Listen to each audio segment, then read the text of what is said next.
that will give all the information about where it is to the launcher will be released.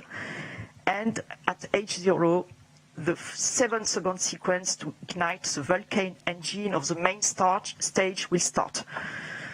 That will take 7 seconds, a little less than 7 seconds, where the engine will start up to its flight regime.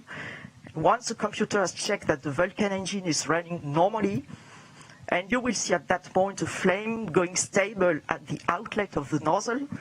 And at that point, the onboard computer will ignite the 2 boosters that will enable to move the 770 tons of Ariane and Webb. Coming up on the T-minus 4-minute mark right now, just a couple of milestones real quick. At the 1 minute 5 second mark into the flight, Ariane 5 will go through the period of maximum dynamic pressure, max Q as it's known. That will be the period of maximum aerodynamic forces on the rocket itself.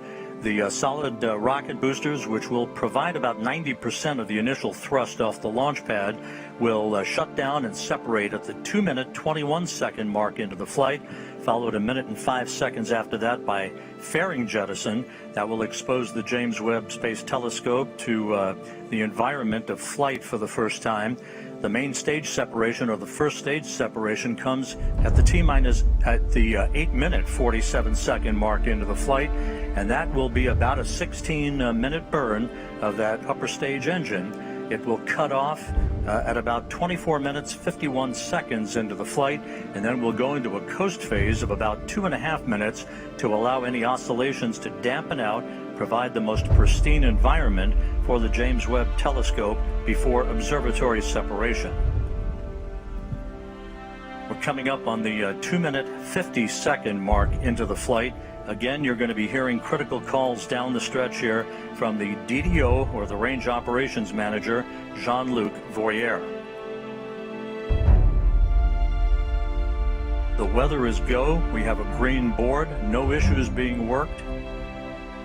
NASA officials, including Greg Robinson on the right, carefully watching the telemetry, looking intently at the final couple of minutes of the countdown. Lives have been spent in the preparation of the James Webb Space Telescope that is about to fly. And Beatrice Romero on his side, on the left of the screen, from Ariane Space.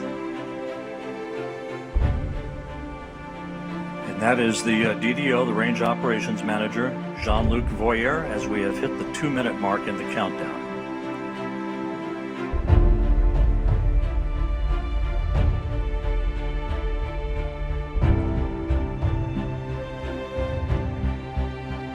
The flight will be in 2 phases. You will see the first part of the flight during the solid rocket boosters phase. That will be the atmospheric part of the flight, the atmospheric flight, and the trajectory will be driven by to reduce the aerodynamic loads, and then we will have a very different exo-atmospheric flight after that.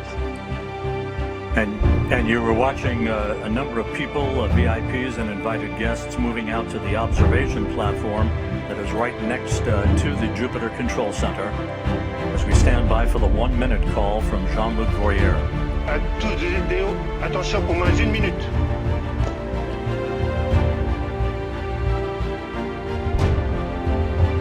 Top, à 0 moins 1 minute.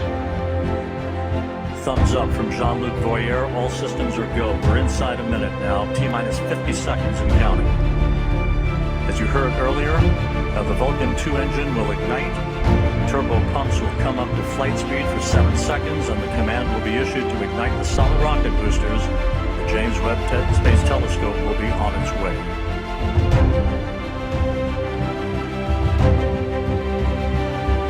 T-minus 30 seconds and counting.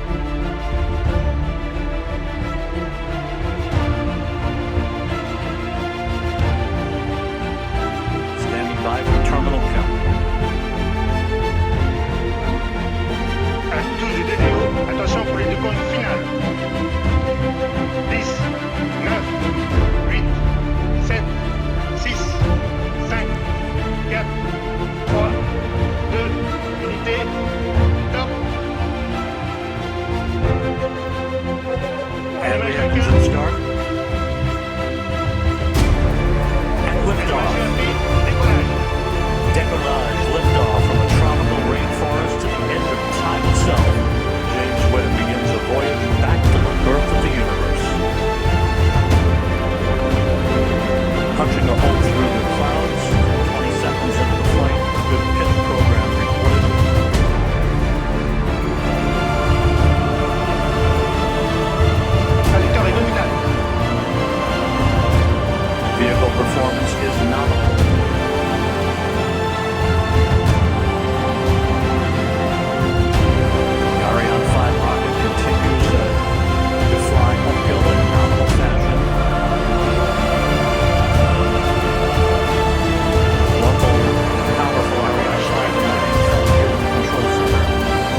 And there is the view from the upper stage camera on the Ariane 5, looking at the James Webb Space Telescope as it moves gently away from its launch vehicle.